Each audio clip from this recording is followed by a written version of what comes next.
Hello everybody, it's really a pleasure to be here today surrounded by best experts in the field.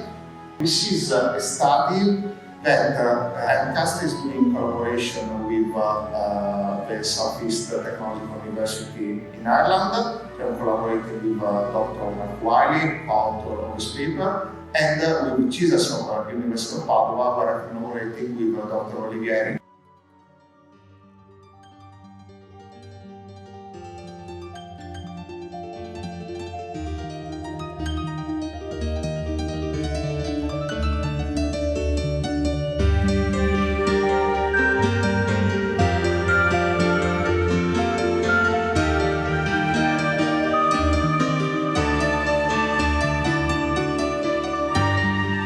International Astronautical Congress in Paris. It's a huge event, more than 8,000 people are here, and it's a huge conference with the state of the art in the space field.